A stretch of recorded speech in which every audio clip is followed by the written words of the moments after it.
Jennifer Greenberg and I are excited to share a little bit of ourselves and help you to share your journey and develop your brand and find your niche markets and develop your team culture. And that's a lot to cover in this call, so I'm just going to get right started into it.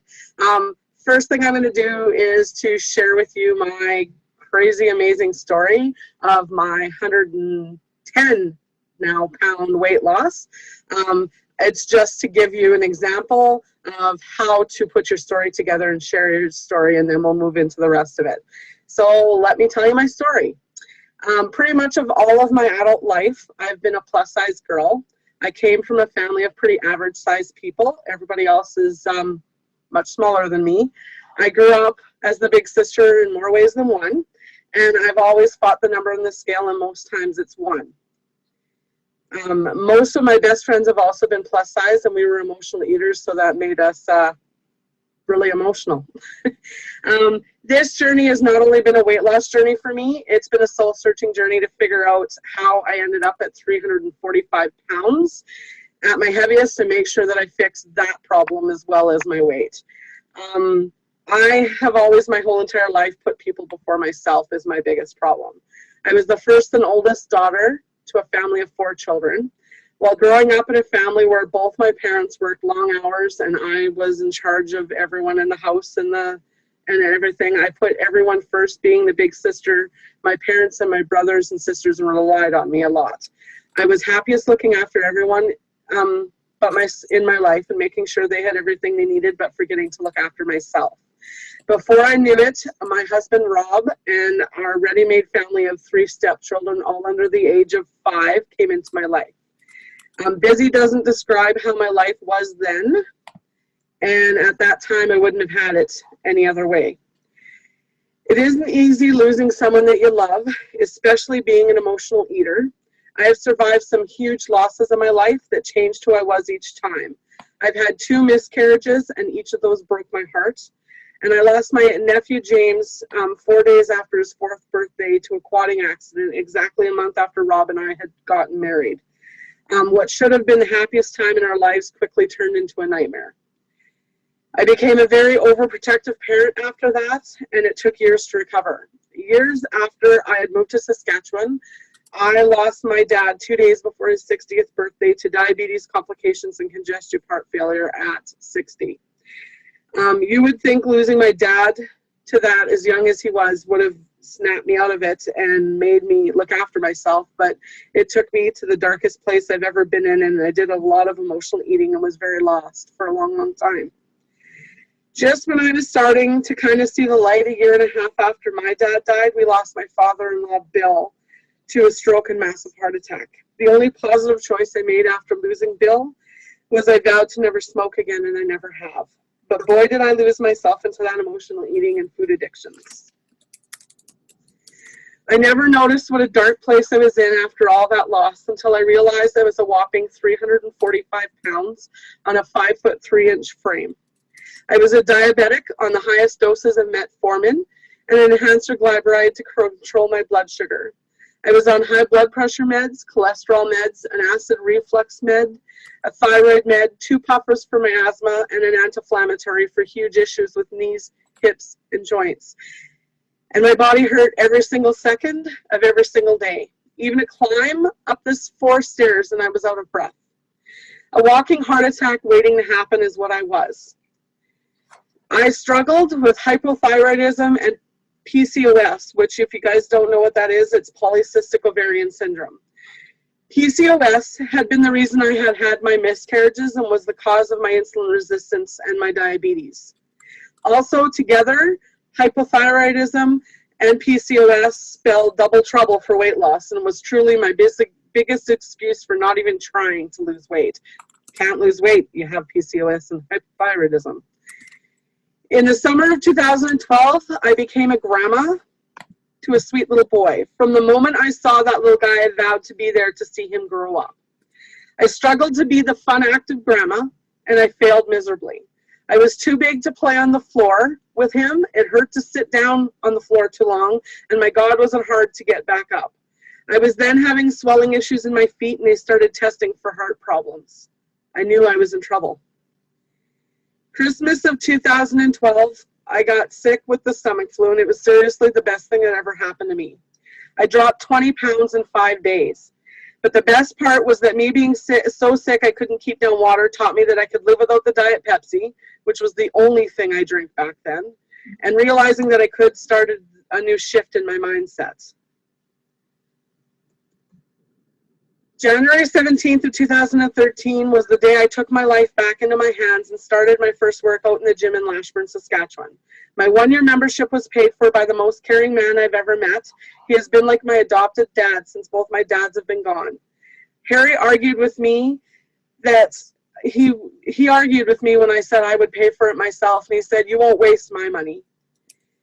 So man, did he know me well, because those days when it hurt so much and I didn't want to be at the gym, or I was so tired after work and couldn't just find my way to the gym, I thought of him, and I thought of what he said, and I thought of his belief in me, and it got my butt to the gym because I wasn't going to waste his money. I'll forever be grateful for his kindness. So for most of 2013, I worked out in that gym. I was there for 2 hours every second night for 10 months.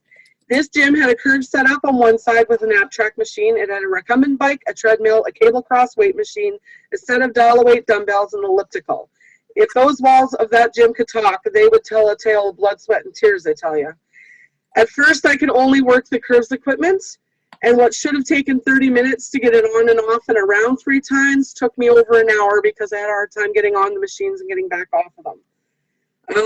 I then did an hour fighting with all the stuff on the hard side of the gym. After a while, I got stronger, and the curves equipment got easier to get on and off, and I was up to 30 minutes on the treadmill. The day I did the curves and I never broke a sweat, I graduated to the hard side of the gym, and I never looked back. I can still remember the day Rob came to sit with me for the first time. I pushed myself harder than ever and ran for the first time on that treadmill. He was shocked, and so was I, and we both just sat and bawled for that. I worked really hard all through the winter and spring and trained outside for my first 5K with my trusty fur babies, Gizmo and Shadow, by my side. I turned 40 in August, and in that year I gave myself the birthday gift of 50 pounds down. I ran and walked my first 5K in Color Me Rad in Saskatchewan in September, and I did it in 48 minutes.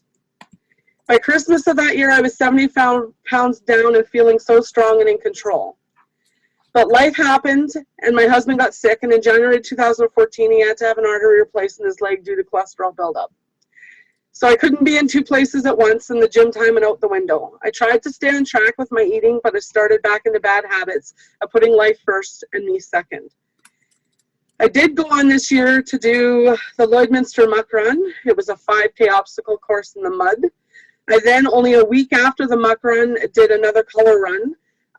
I didn't have time to train, so I walked those. My break from the gym life, though, became a break from my diet, and the bad foods were winning again. I was feeling pretty low and defeated, which led to more emotional eating, and I gained 30 pounds back, and I found myself back at 285 pounds. The worst feeling in the world is to having won at weight loss and then lose the fight again. Failure doesn't quite describe just how bad I felt about myself at that point, as my family and friends were thinking that I was still winning, and here I was sneaking crap when they weren't looking.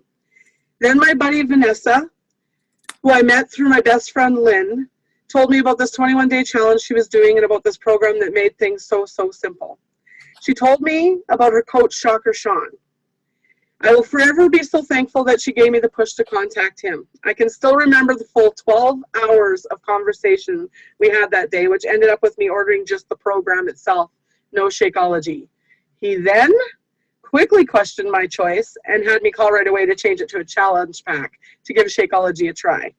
I'm proof why you don't prejudge a customer and you always keep offering options. I started with the purchase of a program, which then turned into a challenge pack, which then turned into a discount coach. And then I took the Coach Basics training in case I might need it. And then I just started to share, and I helped others to pay for my Shakeology. Sean just kept asking and pushing, and I just kept saying, yes, okay, what do you have to lose? Scared and terrified, but so darn excited to succeed, I pushed play on the 21-day fix for the first time, August 25th of 2014. It was hard, and I modified the whole way, but I did it. The program was a huge game changer for me. It gave me everything I was missing in my past healthy plans and made things so simple. It gave me the accountability, the guidance, and support that I needed to take things to the next level. For the first time in a long time, I was really proud of myself. 1 month after I started the 21-day fix, I had lost 15 pounds and 8 inches. My team was born as I became an Emerald coach when people started responding to my results and me being positive proof of the product, and by sharing my story and my results. My drive to succeed at weight loss motivated others, and pretty soon I was having people come to me for help instead of me having to approach them. That happened because I was constantly posting about all the new things I was able to do, like going tobogganing with my nieces and nephews for the first time in 20 years. I jumped on a trampoline with my grandson, first time ever. Walked in and just bought clothes off the rack, not even trying them on. I used to try that and then leave with pajamas and tears because I couldn't find anything that ever fit right. I'm leading others on this road to healthy, and I can't give up on this because it means I'm giving up on them, and that's not happening. On December 29th, after 5 rounds of 21-day fix, I had lost 43 pounds and 22 inches with Beachbody. But in total transformation, I'd actually lost close to 80 pounds. I pushed play on P90 on December 29th, and I became Sean's first diamond coach on January 8th.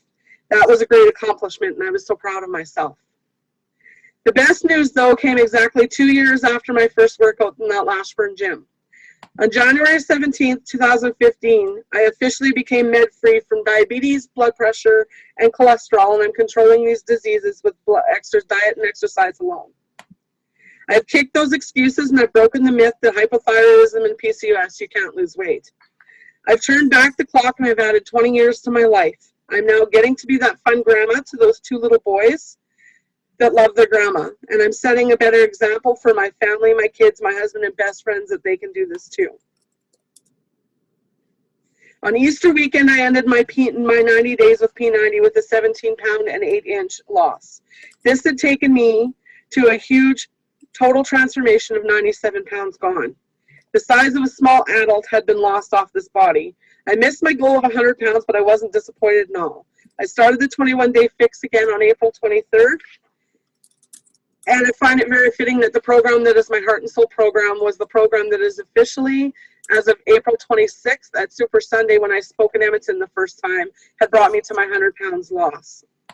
I sit in front of you tonight 110 pounds down. But more than that, I am so much stronger than ever I was before. I started the 21-day fix and push play exactly a year ago today, lifting 3-pound weights and sometimes no weights at all. I currently, through my first month of Chalene Extreme now, and I'm lifting 15-pound weights and pushing forward. What a difference a year makes. So that's my story, and it's very motivational and inspiring. Sharing it helps me achieve my goals every month. In order to be successful as a Beachbody coach, it's super important to have a transformation story and to show that you're a proof of the product. Not every transformation story needs to be as big as mine, but make sure you're documenting your journey. Someone is always watching and learning from you. Make sure you're seeing your struggles make sure they are seeing your struggles as well as your successes, and keep it real. Now, the transformations can come in many ways. Weight loss transformations like mine. A lot of us have a weight loss transformation to share. Even if it's a 20-pound weight loss, it's still a loss. No matter what you've lost, it's a loss. So own those pounds. Own those pounds and that transformation and shout it to the rooftops. You deserve to be recognized and proud of every pound you've lost. It's hard work, and it'll motivate someone else to get started on their weight loss journey as well. Emotional transformations. If you have dealt with depression or eating disorders or suffered emotional losses like I did and have come out the other side brighter and stronger, you also deserve to be recognized for that transformation. Believe me, others have gone through what you're going through, or they're going through them now, or they've gone through them already. You may just motivate someone that's going through it to make that positive change just by talking about it. Financial transformations. Everyone has had or has dealt with financial hardships. This coaching opportunity can really be life-changing and and transformational. Talking about what a transformation and what Beachbody has done for you may to make your life better financially is sometimes a touchy subject, and you may feel like you're bragging. But just think about it if you're that person that's struggling financially and really needing something that can truly change everything. Your story about how this has helped can truly motivate them to make that decision to join you, and you truly could be that person that changes their lives for the better. Just take the time and start at the beginning and develop your story. Think about the hardships and what you've overcome and share it. You can truly make a difference, but the only way you're going to make a difference is if the people can hear it. You have to be a product of the product. While you're developing your story, you're also starting to develop your brand and leading up to finding your niche market and eventually developing your team culture once you've figured it out. So why is developing your brand so important? Without developing your brand, your marketing will be very generic and ineffective. You'll attract people you don't relate to coaching, and it's not as fun that way. It feels like an uphill battle. I, for example, don't relate to men or women who are trying to gain weight and put on muscle. I would much rather work with someone that's trying to lose weight and struggling to do it. Doesn't mean I don't help the ones trying to gain weight, but I target my brand to those that are struggling to lose, like I am. No matter how hard you work, you will struggle to reach your business goals, and you won't know why if you don't have your brand developed. Once you identify the brand, marketing becomes so much easier, and it becomes fun. You'll attract the customers who are perfect for you. You'll form a deeper and more meaningful connection with your customers and team.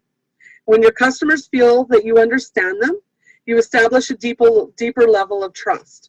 Deep trust equals repeat customers. Happy customers equals a successful long-term business. One exercise that has always made sense to me and helps me to develop and keeps me developing my brand is one that I did during my diamond training with Scotty as an Emerald coach. This exercise changed my business. I went from having a wide variety of people to narrowing my focus and attracting coaches who are just like me. It makes your job as a coach a lot more easier and a lot more fun and gives you purpose because you know who you're trying to help then. Step 1. The first step you want to do is to make a list of characteristics that represent the person you most enjoy helping. Who are they? What do they like? And what do they do for fun? Make a list. What their age would be. Are they single or are they married? Occupation. What do they do for a living? Their interests. Are they into knitting? Are they into bike riding? Or what are they interested in? Their hobbies and their personality type. So are they shy? They're outgoing? Are they bubbly? Are they quiet? Etc. Really dig deep on this. What does that person fear? What are their goals? What keeps them up at night? Put yourself in their shoes. My customer is worried about signing up as a coach and putting their social insurance number on the website. What if this is a scam? Knowing this helps me explain things and ease their mind. Think back to what you felt or thought about Beachbody before you were a customer, and really understand it. What did you question when you first started? Step 2, create a visual. Something you can revisit and read when you need inspiration or focus. Check out my picture. This represents my brand and my ideal customer and coach. I've named her Denise. Denise loves her family and is very family oriented, always takes care of everyone but forgets to look after herself. She is a young grandma with grown children. She's super carefree but then stresses about random things and is always hardest on herself. She likes to research before she purchases but then ends up making impulse buys based on her gut. She loves ordering things online. She's an animal lover and would rescue every dog if she could, and her 2 dogs are her babies. She loves to read just about anything but loves personal development as well. She bites her nails unless she has a manicure and hates scary movies. She's always fought that number on the scale and is overweight and fighting every day to lose it and get healthy and gain her life back. Your visual should really speak to you and inspire you. You might discover that your ideal customer is you. It's easier to talk and help someone that you relate to. After reading your slide, you should be excited to help this person. Step 3 is to revisit this daily. Save your image on your desktop if it helps. I know so much about my ideal customer, Denise, that I could go on and on about her. This person is someone I made up, but by creating her identity and relating to her, I get ideas for what I should post. I think about what would Denise be inspired by? What worries does Denise have? This should inspire you. You should have pages of ideas for your website, blog, and Facebook on what you can do to help this person.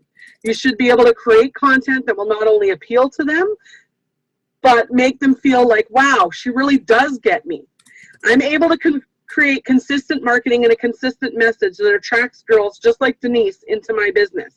Building a connection is key in getting people to contact you. It's telling your story the only way you know how, because it's your story. Make sense?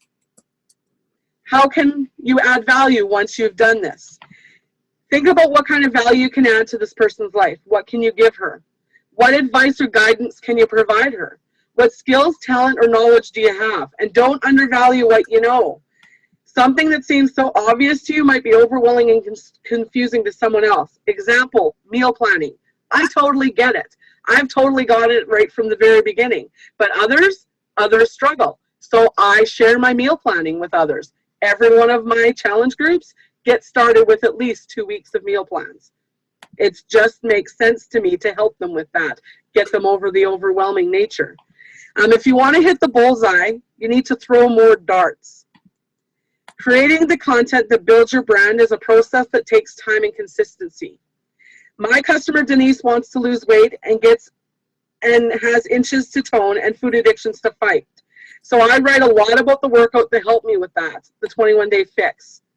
My customer is worried about Shakeology being a scam.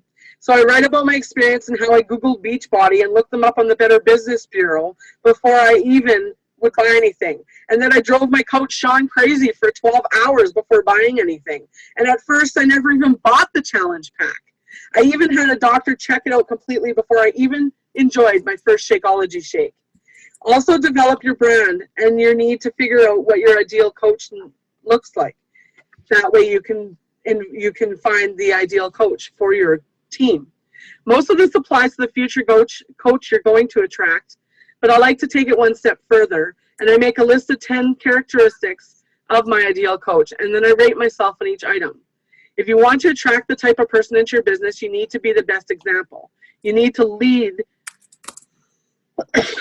from the front. Your list basically is what your ideal coach is looking for in a sponsor. Look at your list and what do you need to work on.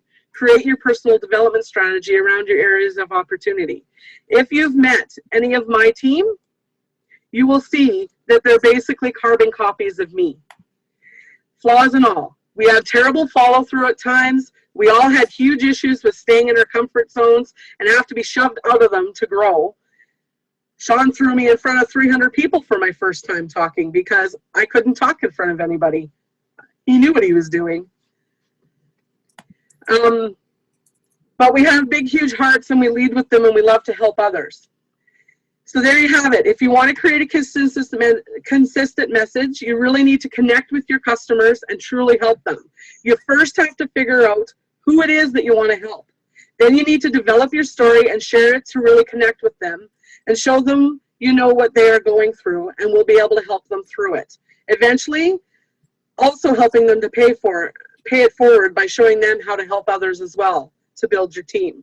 I challenge you all to create your ideal customer, to create your visual like I did to show us all, and then sit and write out your 10 ideal coach characteristics and post your ideal customer visual and your 10 ideal coach characteristics in the group. I can't wait to see what you come up with. Okay, Jennifer, it's your turn.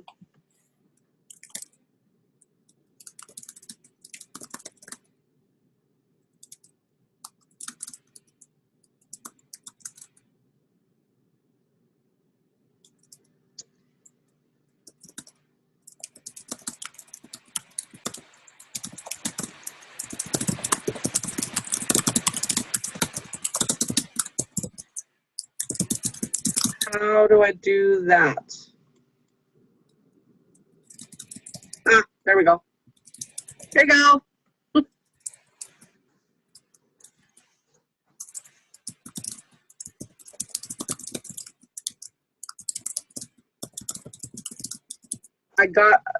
Did I do it right? I think I did it.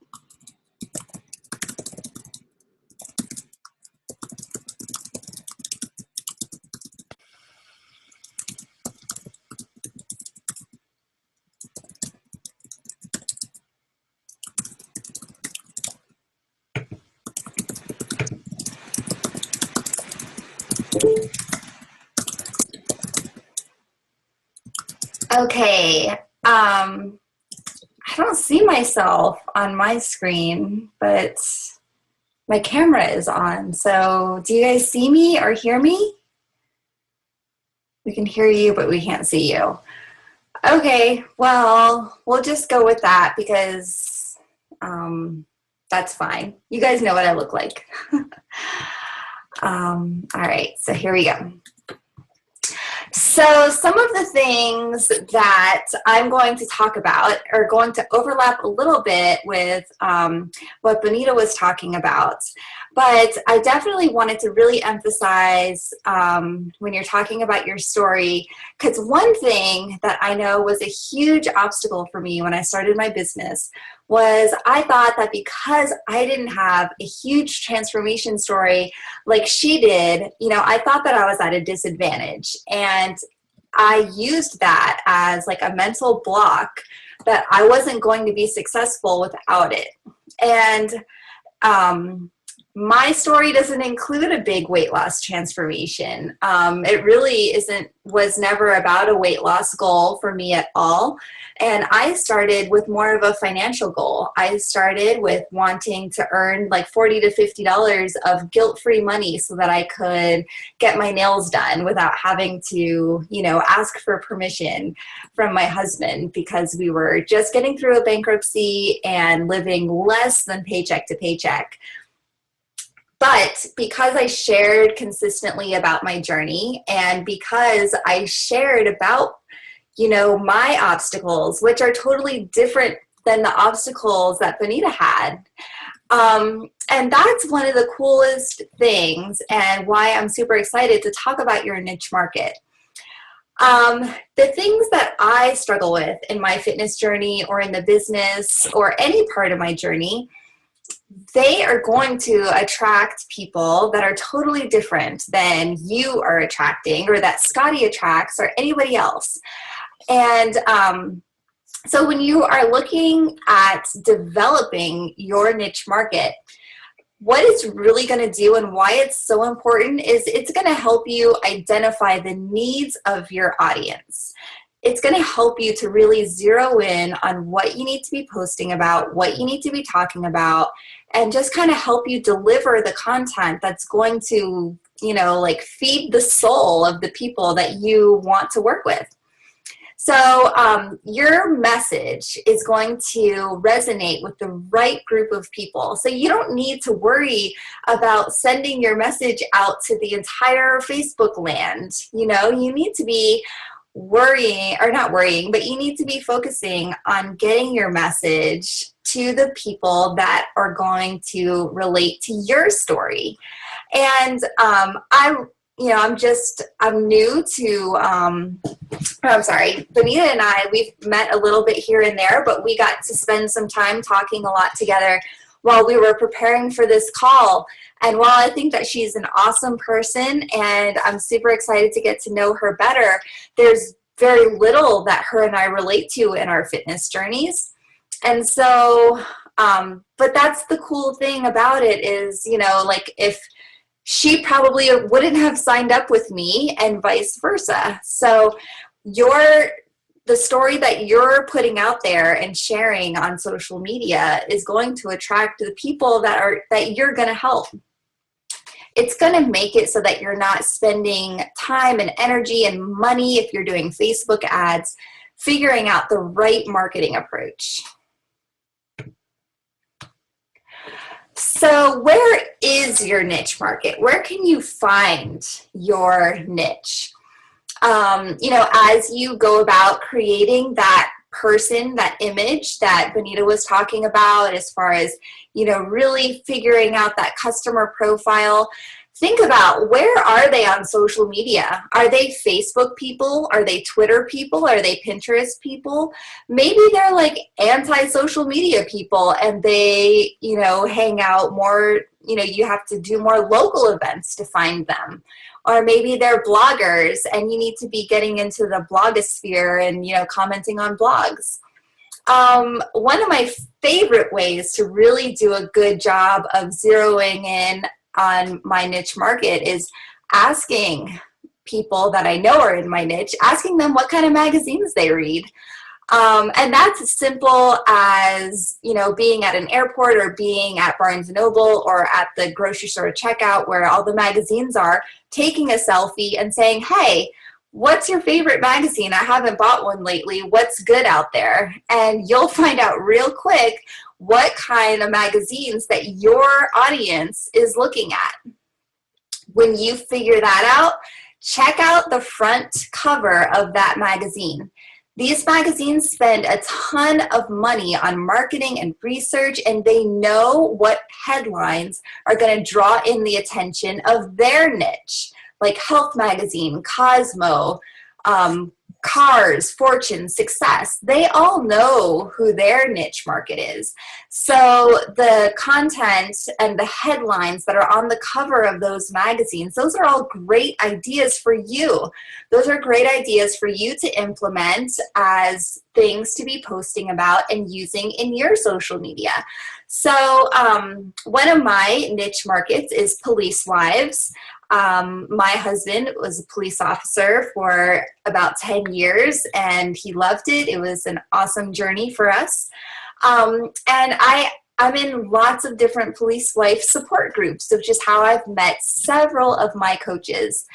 And, you know, I did that same thing I just suggested to you guys about asking them what magazine they read, and I got several people tell me they love Health Magazine. So not coincidence that I currently have a subscription to that now. But anyways, I got a recent copy in the mail, and I made this little image for my team.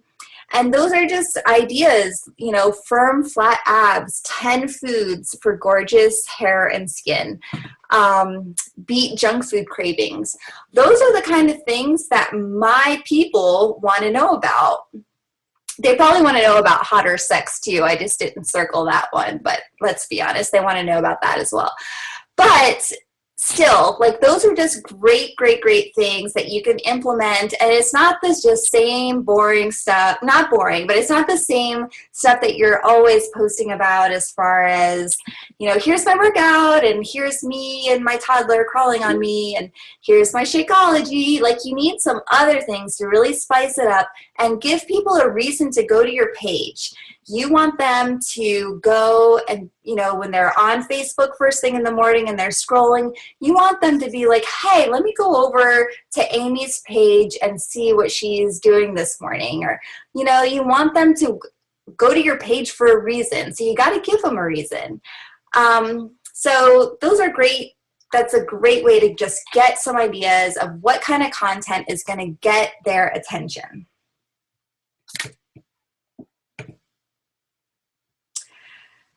Okay, so similar to the, you know, creating your customer profile, the other activity that you can do to really help you zero in on this is asking yourself these questions.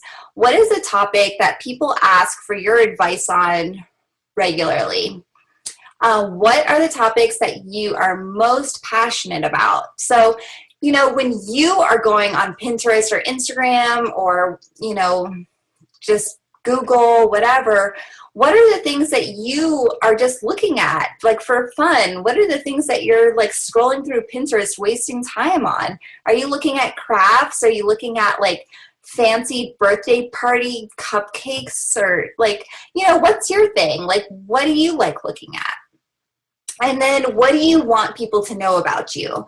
You want people to know that you're an awesome mom, that you're an entrepreneur, that you know, are a faith-based person? Do you want them to know that you're a runner, that you are a college student, that you're, you know, a traveling person? Whatever it is, think about those things and just kind of think about or even if you have to go through some of your old posts or your Facebook messages and see what are the things that people ask your advice on. Do they ask you parenting tips? Do they ask you recipe ideas? Are they seeking your advice or support about marriage or dating or fashion? You know, just really dig into that and think about, you know, what kind of questions you get from people. So once you answer those questions, and definitely spend a few minutes kind of brewing and stewing on those questions and think about it. So once you answer those, narrow them down to 5 main areas, and that's what your posts are going to be focused on. So here's an example of mine. So my 5 things are freedom / mompreneur, travel, family, fitness, and coffee. However, I think coffee, unfortunately, might be getting the boot, and I might have to replace it with wine, because ever since the Shakeology Boost came out, I'm hardly drinking coffee these days, but I'm definitely enjoying the vino. So anyways, back on track. So team culture. So that was pretty much everything I had to say about the niche market. So those are just some ways to figure out, who you're going to enjoy working with most, how to find them, how to figure out some content that's going to draw them in. So we're shifting gears into team culture now. So this is a really big topic, and it's really hard to break it down because part of it is really a learn as you go, a fail forward kind of thing. But I wanted to do my best to try and give you some tips and some things that I've learned along the way. As I've been a coach now for 4.5 years. I'm a 9-star diamond coach, and I've been an elite coach for 2 years in a row, and I will be an elite coach again this year. And so team culture is a huge player in achieving those milestones. And so when I came across this picture, this quote, it really resonated with me. So respect is earned, honesty is appreciated, trust is gained, and loyalty is returned. So this is how you have to treat your team. And it may seem, normal or just automatic, but it's really not, especially as you're continuing to grow in your business and the newness of this business wears off, because it does a little bit. We all have our days where it's, your actions are a little more intentional, or, you've got to really tell yourself this is what you need to do today. So, definitely as you get on in your business, you've got to earn the respect of your team. So the way that you earn their respect is by showing up. And when I say that you're showing up, I mean that you're on the team calls. You are not asking them to do anything that you're not doing yourself and that you're not willing to do yourself. So you can't be telling your team to go to Super Saturday if you're not posting a picture of yourself at a Super Saturday. You can't be telling your team to go to summit or leadership retreats or team retreats or whatever it is if you're not willing to be there and do it yourself. So that's going to be the very first step of earning their respect. Also, honesty is appreciated. That goes without saying. So when you are having, weekly call with your personally sponsored coaches, or you're having team calls with your team, or you're having Zoom calls, or whatever kind of things you're doing to kind of connect with your team, you're going to need to pull out the honesty card sometimes, which is definitely a hard one for me because I'm definitely a smile and nod person. I like to just pat people on the back and say, hey, next week will be better. Maybe next month you can try again for Success Club. Whereas sometimes in the back of my mind, I kind of know that they haven't been doing their daily behaviors. They haven't been inviting. I don't know what it is, but sometimes as, the sponsor coach, you just get these feelings. You just know that they haven't been plugging in. Just like you probably feel with your challengers sometimes. You know how sometimes you have certain challengers where they haven't been drinking their shake. They've been eating like crap. So the same thing applies with your team. Sometimes you just know that they haven't picked up a personal development book in a month. So you've got to take those opportunities and be honest with them. And when they're giving you excuses, or they're kind of complaining that they're not where they want to be yet in their business, or they're, blaming you even, or they're blaming network marketing for why they haven't been successful, you need to be honest with them and say, listen, I can tell, just look at your Facebook wall. You haven't posted a positive thing in a week. You haven't even posted about your workouts. So that's definitely a hard one for me. Some people are really great about that, but more power to them. So as you do that, you earn their respect, you're honest with them, you're going to gain their trust. And once that happens, you will have their loyalty. So as you're pushing for these bigger goals in your Beachbody business, you're pushing to be a diamond coach or star diamond and beyond, you're going to need that loyalty from your team. You're going to need to know that they want to support you as you go on, to have these bigger goals, because you can't be a diamond coach without having other coaches that want to build the business. So you've got to create this pathway for them that's going to be easy for them to follow, and you've got to be a leader that they respect and want to follow. This picture here on the side, this was from Summit 2 years ago.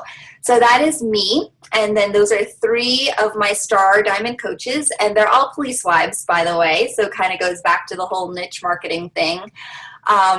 So surround yourself with those who challenge you, push you, and motivate you. And I shared this on my team call last night as well, because I was using it as an example for why, the reason that they motivate me still to this day is because I know how much their lives have changed from this opportunity and from this business. So that's what motivates me and pushes me to want to continue to grow and build my team. Okay, visualization. And this is, like, Scotty and I did not even talk about what I was planning to discuss on the call tonight. So it was so random that he posted that video about visualization. So I don't know if you guys watched that yet. But anyways, as you are thinking about team culture and you're thinking about growing your team and building your team, what you really need to do is decide what you want your team culture to look like. Visualize that. Think about that in your head. And it might be a little weird or difficult to kind of capture that image of what it looks like. So here's a few ideas that I want you to think about. So maybe take a screenshot of this, and these are some things to consider. So maybe, you're visualizing a diamond team, an elite or premier team. Maybe you're thinking about a top, you want to be top 50 in the network. How many coaches do you have registered to be at Summit next year? And this isn't current. This is what you're visualizing. This is what your future team looks like. What does your team retreat look like? Several of us are, personally sponsored coaches of Scotty, and we were at the Salt Lake City retreat. Or I've got some coaches on here that are in my team, Fit Family Network, and you've been to Winter Retreat and you've seen those pictures. So what does your team retreat look like? Where is it going to be held? Are you going to have a beach retreat, cabin, mountains? How many people are at your Super Saturday? How many people do you have registered for Super Saturday? How many are going to be on the Success Club trip? We're going to Jamaica next year. Who knows where we're going the next year, but how many people from your team are going to be there? How many people are going to be recognized on stage at Summit? That was a huge thing for me. My very first year at Summit, I was on stage getting recognized for 2 or 3 star diamond, I forget what. But I just remember thinking, I cannot wait to see my personally sponsored coaches walking across that stage and being able to cheer them on and being able to be like the proud mama bear at the end of the stage taking their picture when they come walking by. And I got to live out that dream this year at Summit in Nashville. So how many coaches do you have being recognized? How many coaches or customers or challengers do you have that are earning that $500 Beachbody challenge? How many do you have that are submitting their results and getting their free t-shirt? These are all things that you need to think about when you are creating your team culture. If you allow your culture to just make itself, then who knows what you're going to end up with, like a hodgepodge of randomness. But if you're intentional about what you want your team to be, and you think about these things, then you've got something. So here's the hard part. It's easy to just sit there, close your eyes, and imagine this rock star team that's, has all these people on stage and all this stuff. Now, the hard part is taking those visualizations and making them into daily affirmations. Daily, as in Monday, Tuesday, Wednesday, Thursday, Friday, Saturday, and Sunday, 7 days. We don't take days off in affirmation land. We do it every day, because there is not one day. If I'm going to say I have an elite team, I want them to be an elite team 7 days a week, not 5 days, not 6 days, 7 days. So this is one of those things, slight edge, compound effect, easy to do, but also easy not to do. So once you make the decision that this is what your team is, this is the culture that you are creating for your team, you have to speak these affirmations every single day. And you can do this, in your personal development time. You can do this, if you have, if you're a faith-based person, if you've got a quiet time you do, with studying the Bible or whatever. Just take that list, of the things that we talked about on the previous slide of what your team is going to look like, and talk about them in the present tense. And this is something that I do personally, and just do those every day. So this is an action step, and I want you to take this seriously and complete this task of creating your list of affirmations for the team that you have and the team culture that you're visualizing. And this is for your current and future team. So commit to speaking them daily. And just remember, this is something that's super easy. It's going to take you 1 minute out of your day to do this. But it's also super easy to skip and put off and say you'll do it later. If you're going to commit to doing it in the morning and then you're rushing around to get out the door for work or get the kids to school, and you put it off, and then, I'll do it at lunchtime, and then you forget, and then, it's bed. Well, forget it. I'll just do it tomorrow. You can't do it that way. You've got to commit and make this a serious, daily commitment, just as important as any of the other vital behaviors in this business. So the reason that I am so passionate and so, that I think this is so important, and that I would definitely suggest that you do it in the morning, is because it's going to set yourself up for the rest of the day. So if you're going to start off by telling yourself that you are a diamond coach, then you're less likely to let yourself wither off during the rest of the day. Because if you tell yourself you're a diamond coach, then your actions are going to follow that affirmation. And, when you find yourself wanting to slack off, and you find yourself during your power hour randomly looking in your news feed, or you're just goofing off or whatever, you're going to have that thing in the back of your head telling you, I'm a diamond coach, I'm a star diamond, I'm a premier coach, whatever it is. And you're going to slap yourself back in line and make sure that you're doing the tasks that a diamond coach does, or that an elite coach does. And it's just going to be like something that's stuck in your head. So just like if you listen to the radio and you get a song stuck in your head and you're like, I can't get this song out of my head. Same thing happens with affirmations, and that's why it's so important that you do it every day. And I think several of our team the calls so far on the Diamond Dash have all talked about affirmations, and that's why it's so important. It's like a song that gets stuck in your head and it goes on repeat. I'm a diamond coach. I'm a diamond coach. I'm not going to waste my power hours shifting through my news feed.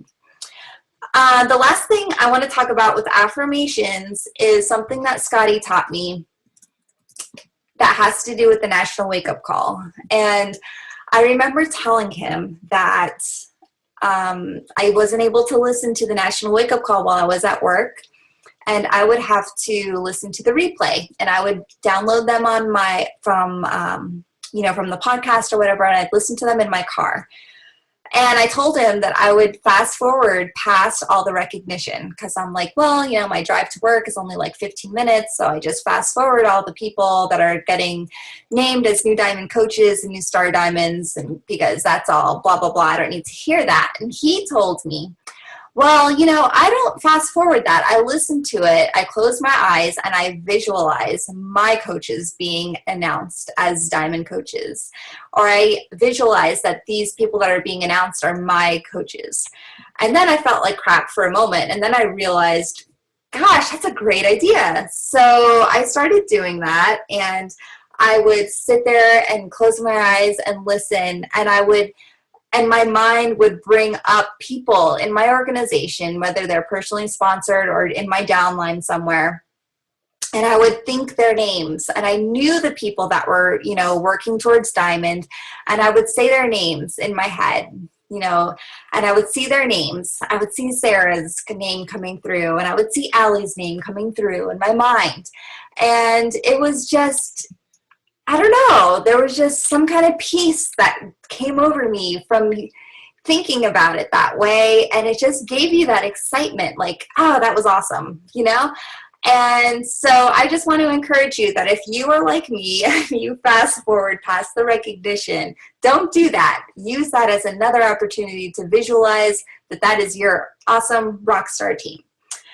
So that is everything that I have for you guys, and thank you guys so much for being on the call. So make sure that you really take these 2 action steps that we gave you seriously, because they're going to be huge as you're going forward in building a strong diamond organization.